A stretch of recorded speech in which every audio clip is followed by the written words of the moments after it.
Hi everyone, welcome to my math tutorial.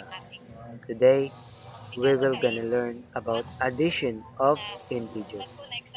Don't worry guys, it's so super duper easy once you understand the rule.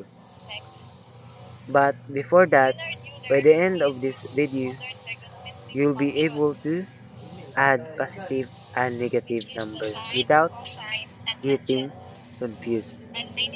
So let's get started. What are integers? Hmm, integers are whole numbers. That means they can be positive, negative, or zero.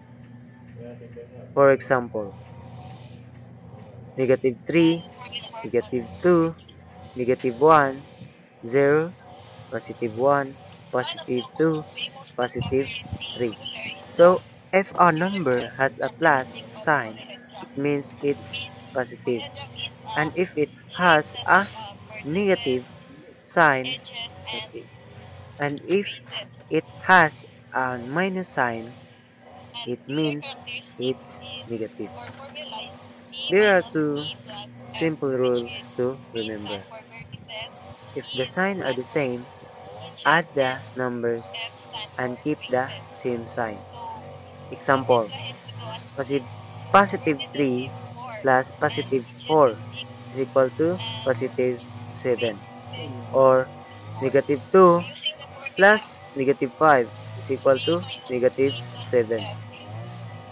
If the signs are different, subtract the smaller number from the bigger number and take the sign of the larger number. For example, positive 6 plus negative 4. So the answer is positive 2.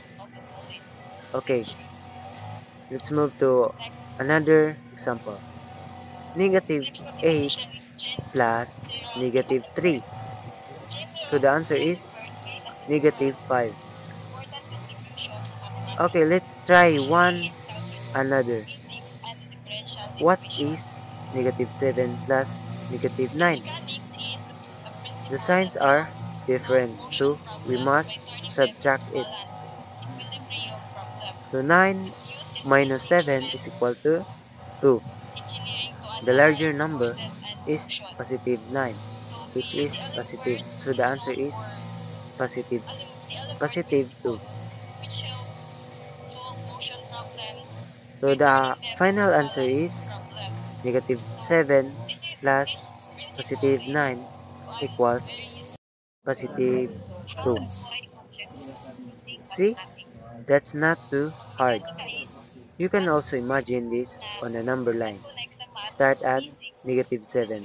Move 9 steps to the right at positive 2. And that's it. You've just learned how to add integers both positive and negative. So always remember everyone that same sign, add and keep the sign. And the different sign, subtract and keep the sign of the bigger number. If you found this helpful, please like, share, and subscribe for more easy math lessons. See you in the next video. Bye!